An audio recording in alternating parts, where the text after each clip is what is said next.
um debate que não é só do Congresso, mas nacional e eu diria até internacional, né, sobre o trabalho remoto. Na Câmara dos Deputados dizem que isso reduz aquela qualidade do parlamento, que é aquele calor ali de chamar num canto e negociar uma emenda, negociar uma votação, e essa votação remota perde mesmo muito disso. Empodera o presidente da Câmara e líderes, né, nas negociações, e isso prejudica a essência do parlamento. É um debate, o senhor está demonstrando aí que está aberto a descobrir o que é melhor, né? Eu aprendi uma coisa, viu, Zé Maria? Eu estou já há 15 anos aqui em Brasília, frequentava Brasília ainda garoto, né, quando meu pai, José Dirceu, era deputado federal, então conheço o Congresso há muito tempo.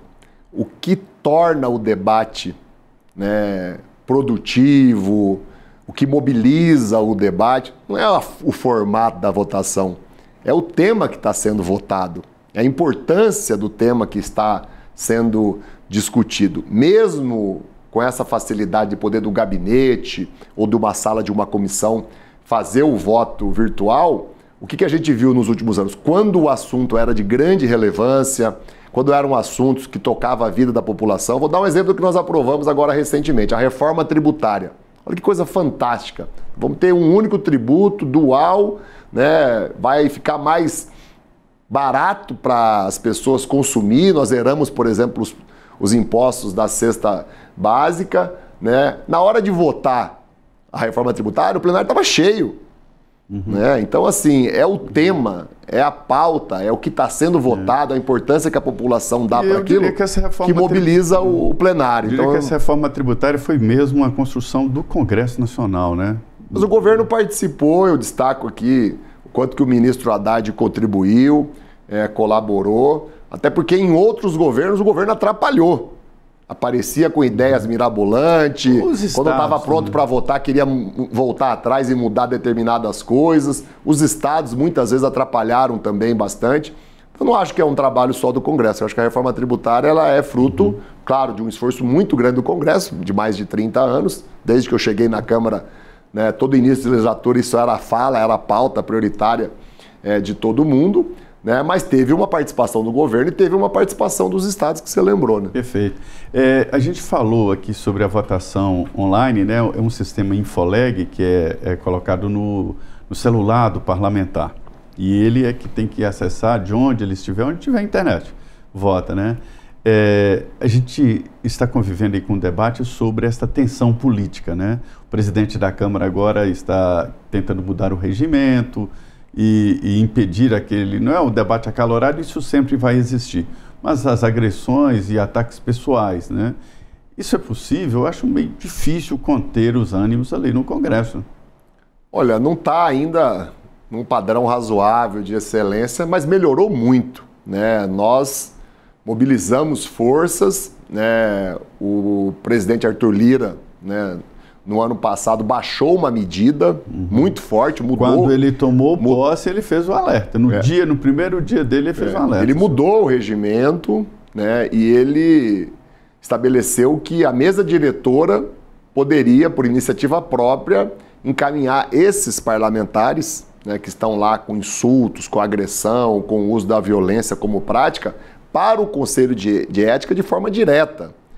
E estabeleceu também uma série de penalidades que nem sequer dependeriam do Conselho de Ética. Depois que ele fez isso, mudou muito o clima, mas baixou a temperatura, ele colocou água fria ali com rigor. Claro que foi um trabalho nosso também, que a gente cobrava isso há muito tempo, reivindicava. A política não pode ser feita pautada pelo ódio, pela mentira, pela agressão, pela violência. Infelizmente, uma parte dos bolsonaristas, a parte mais extremada, mais insana, mais inconsequente, quer resolver as coisas na política desse jeito.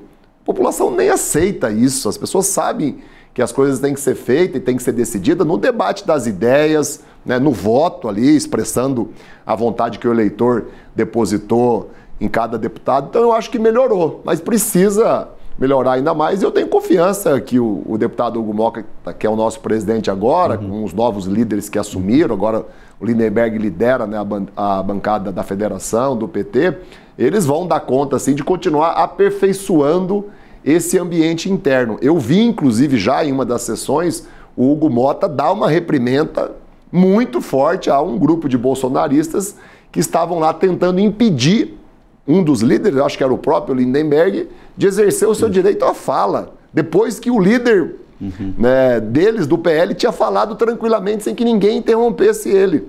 Então eu vi já uma atitude forte, né? Eu vi uma atitude frouxo, não. Eu vi uma atitude muito boa, sabe, do Hugo Motta. A gente tem muita confiança que ele vai continuar aperfeiçoando esse ambiente. Mas isso não é a essência do parlamento? Quando o senhor diz aí sobre o grupo bolsonarista, não é só o grupo bolsonarista. Na esquerda também existem parlamentares que usam isso aí para os recortes das mídias sociais e é o combustível para esse tipo de posicionamento no Congresso, né? Que são os recortes. Tem uma diferença muito grande, viu, Zé Maria? Para eles, né, esse destempero, o ódio, a violência, o insulto, a baixaria, a polêmica, virou regra. Pode ser para alguém da esquerda, mas é uma exceção. É raríssimo você ver um comportamento parecido de alguém de partidos mais à esquerda, de centro. Quem virou essa chave? Onde começou esse processo, hein? Bolsonaro. Bolsonaro instituiu o ódio na política brasileira, a violência, a agressão, o uso da arma. Qual líder político importante que ganhou um cargo de destaque, né, se utilizou da arma como símbolo para a luta política no Brasil? Ninguém. Nem na ditadura eles faziam isso. O Bolsonaro foi quem instituiu o ódio e a violência nessa forma aguda, não que não existisse antes, nessa forma aguda foi ele, eu não tenho dúvida nenhuma. E de certa forma foi bom para a política, porque antes o político era meio aformo ali, não tinha cheiro, não soltava as tiras e nem machucava ninguém, e hoje não. O político tem que dizer de que lado você está. O senhor deve ouvir isso na base, né, quando entra, né? Na verdade, todo mundo sabe de que lado o senhor está. Mas os políticos ali do centro e tal são a todo momento cobrados, né? Isso é bom. Olha, eu acho que quem está na política tem que ter lado. Cara, exatamente. E o lado, ele é exercitado principalmente no momento das disputas eleitorais. Passadas as disputas eleitorais, o que a população espera da gente? Que a gente deixe de lado, de forma exagerada, questões políticas, partidárias, ideológicas e coloque à frente disso o interesse da população. Eu falei da reforma tributária, mas não foi o único projeto importante que o governo apoiou, que nós conseguimos aprovar. Nós conseguimos ampliar o Bolsa Família, conseguimos aprovar a PEC da transição lá no início ainda do governo, antes, na verdade, da posse. Conseguimos aprovar o novo arcabouço fiscal, nós conseguimos aprovar a ampliação do Mais Médico, a volta do Minha Casa Minha Vida, a criação de programas novos, como é o Pé de Meia, como foi o Desenrola, como é agora o Desenrola Rural. E nessas aprovações a gente teve voto de deputados do PL, 10, 20, em alguns casos 30 deputados do PL votando a favor. Isso é que a população espera. Quando é algo benéfico a ela, que a maioria, ou se não todos, consiga deixar de lado as diferenças partidárias, políticas e ideológicas, e eu diria até para esses bolsonaristas deixar de lado o ódio, né, e votar a favor do país, votar naquilo que é importante para a vida da população. Eu sou, por exemplo, apaixonado pela educação. Me espanta, me cria ali uma situação assim até de dificuldade de compreensão quando eu vejo deputados votando contra a educação, contra o professor, a professora ter uma renda boa, ter um bom salário, né, votando contra você ampliar o orçamento para construir mais creche, construir escola. A população está cobrando isso de nós. Me espanta, me causa ojeriza quando eu vejo deputado votando para diminuir o orçamento da saúde. Você sabia, Zé Maria, queria que quem está assistindo, inclusive, pesquisasse, conferisse, para não acreditar só na minha palavra, que durante 6 anos, de 2015, 16 até 22, todos os anos, um número muito grande de deputados votaram para reduzir o orçamento do SUS, reduzir o orçamento da saúde, enquanto a arrecadação crescia e batia recorde, desde o Temer até o Bolsonaro, eles foram diminuindo ano a ano o orçamento da saúde. Isso é de uma crueldade sem tamanho. Nós ganhamos a eleição, mudamos isso completamente. O orçamento da educação que estava caindo voltou a crescer e o da saúde que estava caindo porque ficou estável e a inflação foi muito grande naqueles 6 anos, voltou a subir. O senhor tocou em 2 pontos importantes, né, e que são questionados. é sobre o engessamento do orçamento e da atividade, né, do governo. É a obrigatoriedade, o fundo, né, obrigatório para a saúde e para a educação.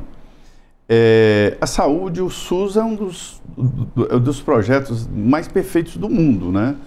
Foi copiado na Constituinte, durante o processo Constituinte da Inglaterra, que lá tem um sistema muito parecido, bem mais elaborado, né? É um sistema caro, né? O SUS é caro. O SUS atende a todos, sem carteirinha, sem nada. Um indígena, estrangeiro, quem chegar no SUS tem que ser atendido, né? É um sistema caro e por isso demanda um orçamento muito grande. E a saúde a educação da mesma forma. O grande debate, eu disse, não é contra a educação, mas visões sobre a educação. Vamos lá, primeiro, a educação. Eu vi um estudo do IPEA que mostra que escolas, por exemplo, o Ceará tem lá escolas que, em nível de entrega, né, de resultado, de qualidade do aluno, igual a escolas particulares no Rio e em São Paulo. E lá tem um método, lá tem um comprometimento e tal. Não é só dinheiro, né? Não é só, é preciso o verbo, mas não é só, é tema de gestão. Eu penso assim, Zé Maria. Já foi prefeito, sabe disso. É natural que se tenha vertentes, visões diferentes de como entregar qualidade, amplitude de educação e saúde à população. Vamos respeitar isso. Tem diferenças, elas são respeitáveis. Agora, em qualquer uma das hipóteses, não dá para fazer sem dinheiro.